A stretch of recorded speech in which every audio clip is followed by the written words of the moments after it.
This TV is a bit of a beast, which is why I'm going with the furniture dolly, because if I were to drag this across the floor, one, I'd probably give myself a hernia, and two, I just cleaned the carpets in here. I don't want to get them dirty.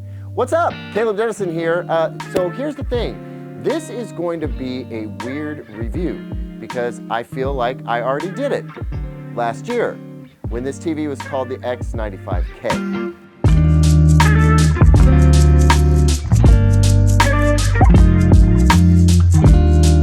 Welcome back, everyone. I'm Caleb Dennison, and today we're going to unbox, set up, and fully review the Sony X93L TV. So a couple things. First off, if you saw this video come in your feed, you saw my face and the word Sony, and you thought maybe this is the A95L. It's not. I'm sorry. That TV has not come out yet, so it'll be coming soon. Just keep your pants on. Please keep your pants on. Here's the deal. The X93L looks a lot like last year's X95K. And therein lies a lot of confusion because this is a brand new model number, so you would expect it would be a brand new TV. There are some new things about it, but in terms of performance, we are pretty much expecting X95K levels of performance. As with all things TV related, however, it's not exactly that simple. So we're going to give this TV the full review treatment. We're going to take a look at what the pricing looks like this year, what is new, what isn't new. More importantly, is this a TV that you might want to buy? That's what we got to get to at the end. So, first part of that is going to be unboxing this beast and getting it up on the stand. And for that, I'm going to need my trusty box cutter. Leg. Plastic pieces. I have so many of these laying around right now. Remote and manual and another leg. Foot. Ouch. Big piece here. And another piece of plastic, always gentle. So just a reminder, Sony gives you two options in terms of leg placement. You can either go in towards the center, so narrower footprint if your media stand's not that big, or you can go towards the edges, which I always prefer. And then at the edge, you can either have them raised up high around here, so you can accommodate a sound bar, or the stealthier look, which is going to place them up a little bit higher.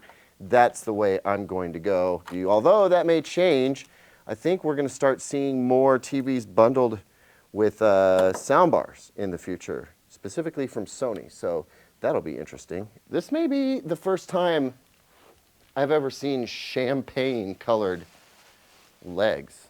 It's kind of a different look. Am I getting this wrong? No.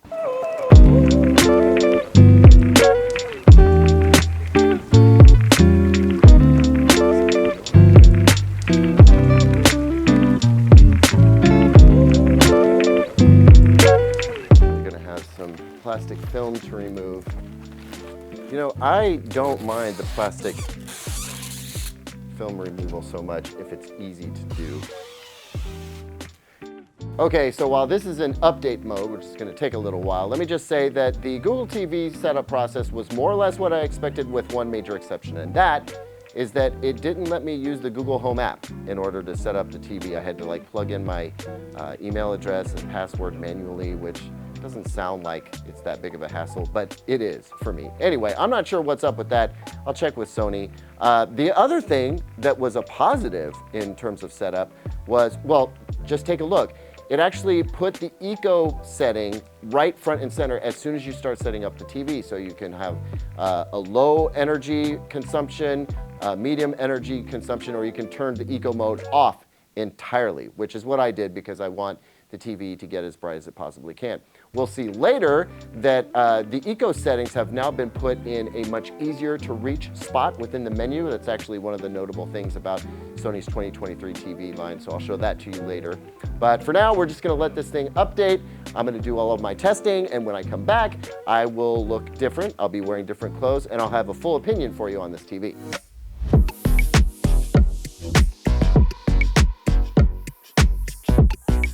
All right, folks, I'm back, and I want to start my review with an admission of guilt. Guilt might be a strong term. Anyway, I have to admit that I went into this review having prejudged this TV. To be fair, though, I feel like I had good reason, and I wouldn't at all be surprised if you tell me down in the comments that you've done the same. Here's the thing though, we should not sleep on the X93L. As I hinted at the beginning of this video, on paper, the X93L looks exactly like last year's X95K, which was Sony's flagship mini LED TV. Let's set aside the confusion of the model number convention for just a moment, and for now, work off this idea that the X93L is just a rebadged TV from 2022 and that Sony has presented nothing new in terms of hardware with this TV. If that's what you have rolling around in your head when you're considering this TV, it's hard not to think that maybe you're being cheated or something. I mean, it's a new year. You want a new Sony TV, not last year's Sony TV, right? Honestly, I kind of felt that way going into this review. I actually got on a call with Sony and asked them point blank, tell me how this is not an X95K with a new model number. And to Sony's credit, they didn't really mince words. They pointed to 3 new software-based features, none of which got me tremendously excited. And they fairly pointed to the fact that the X95K was and is an outstanding TV, which of course Sony would say that. Anyway, I carried on, unboxed the TV as you saw, and started watching it. And as I did, I recalled that, yeah, this is a gorgeous TV. It holds up today in terms of performance. And at that moment, I thought, you know, let's do some price comparisons to other 2023 models. And it was then that I realized that what the X93L here really has going for it is its lower price compared to what the X95K cost when it came out.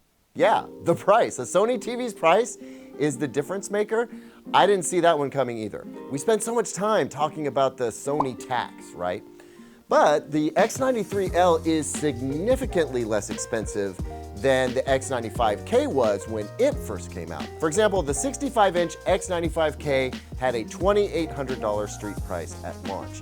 The 65-inch X93L here is $2,100 street price at launch. That's a $700 difference. And the price difference as you move up in size only gets more significant. So now let's look at the competition.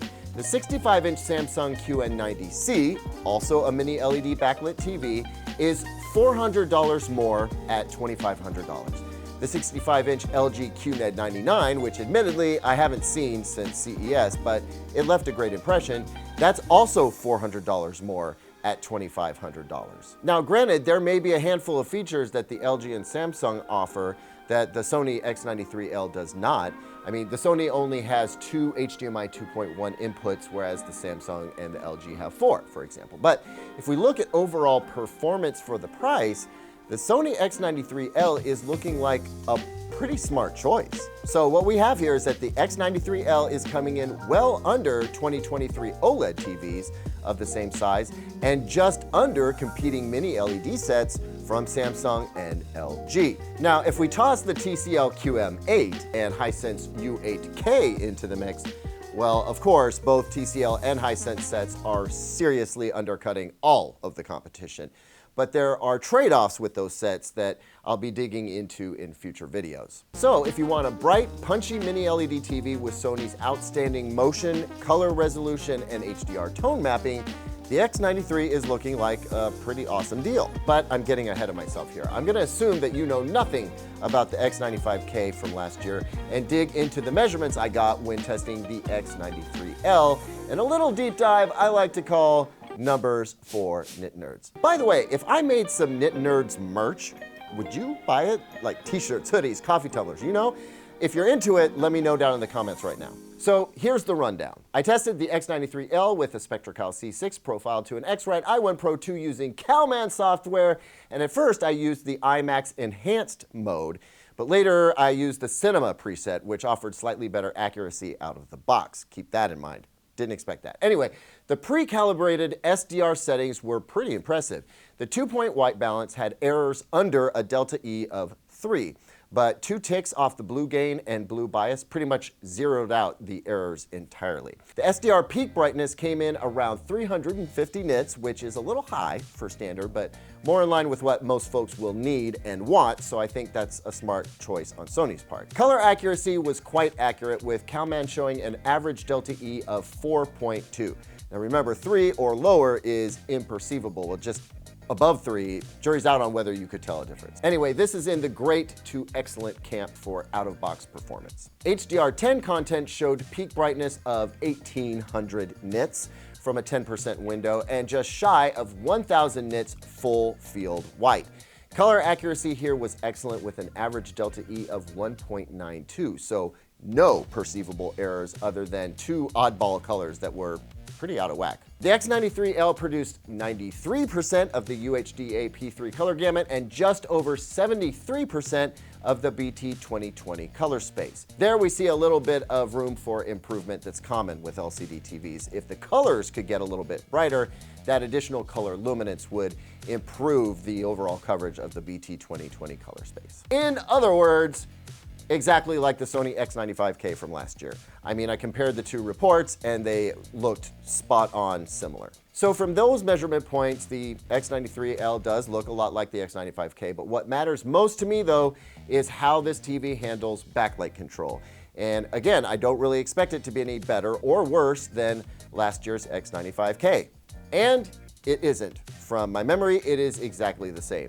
The only way Sony could improve the backlight performance on this TV is to add a bunch more mini LED backlights and break them down into significantly more zones.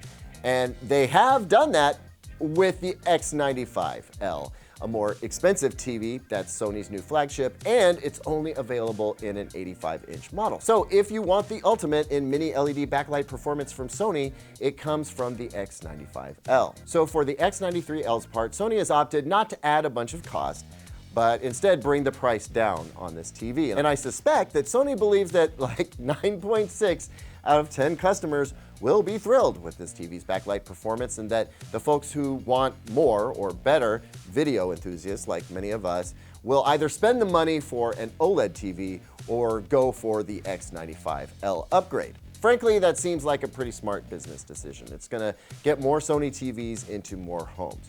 For those of us who are enthusiasts and really want to see like the ultimate backlight control in a TV that's priced down around the X93L's area, well, it's really not there. I mean, Sony has some secret sauce that they're employing here. So when you're watching the TV dead on, you don't see a ton of blooming. You just don't. Maybe if you're in a pitch black room and you're watching very dark content with some very specific bright highlights, you're gonna notice that the TV blooms up a little bit. You can really see it if you're standing very well off axis. I've got some B-roll footage here of us doing some color slides. And as you can see, the brighter the color window gets, the more of the blooming creeps up into the top and the bottom of the set, which is showing us that the TV is not using that many zones, or it's using additional zones to get that brightness rather than really muscle things from right behind the image. So for those of you who are not super picky or videophiles and don't critique every little thing about a TV, what you will get from this TV is stellar motion processing and low resolution content upscaling. It does wonders for streaming live TV as well as cable and satellite. It's got excellent tone mapping, so it really puts the brightness where it counts and keeps the shadow detail looking good, and awesome color accuracy. This is absolutely a premium TV with all the markings of a Sony. What's new for this year is an Eco dashboard that makes it easy to manage Eco settings, an Eco setting prompt in the setup phase, which lets you just disable it right off the bat for the best performance, and a new gaming dashboard that lets you turn VRR on and off, toggling between VRR and 60 Hertz or 120 Hertz, depending on the game. There's also a black frame insertion feature available when VRR is off if you want to reduce motion blur. Reminder that local dimming is active in VRR mode, but you can't have VRR and BFI at the same time, and that just isn't doable when you're backlight blinking. Anyway, there's also a black level adjustment here, so it's easier to see in the dark scenes, and a crosshair option that you can use if you don't like your game's crosshair for whatever reason. You can change the style and the color as well. And another feature rolling out in a future firmware update is the ability to change the screen size. So if you want to size down the image and sit closer to the display, you can do that, but it will of course alter the resolution of the image. So really, at this point, the question that's left is, how does the X93L compare to the Samsung QN90C? And if the TCL QM8 and Hisense U8K offer even brighter highlights with less blooming, as I suspect they may, then what, if anything, must you give up by choosing those models over the X93L here? And the answers to those questions, they'll be coming when I actually compare this Sony TV to those other televisions. Now, stick around to the end because I have a question I'm hoping you will answer for me in the comments. I really need your feedback. But before I compare this TV to its competition in terms of price or performance, what I can say is that the X93L is an excellent TV with premium performance, the likes of which you just won't get from other TVs. Of that, there is no question. The question is, does the X93L offer you what you are looking for? If 4 HDMI inputs are what you need, then perhaps the X93L isn't the right choice for you. But if you want a mini LED TV that is absolutely gorgeous to watch, bright, vivid, and rich, and more accurately duplicates creators' intent than just about any other mini LED TV on the market, then the X93L is an excellent choice. Thanks as always for watching, everyone. Now it's time for that question I mentioned earlier. Do you feel that TV brands owe you notable improvements year after year? And if so, why? Spell that out for me in the comments because I'm going to be doing a video soon about whether we are approaching peak TV performance and what we should and should not expect from TV makers in the coming years. I'll see you there. And hey, don't forget to like and subscribe if you'd like to see the rest of this year's TV reviews. I'll see you on the next one, QM8. And until then, here's 2 other videos I think you might like.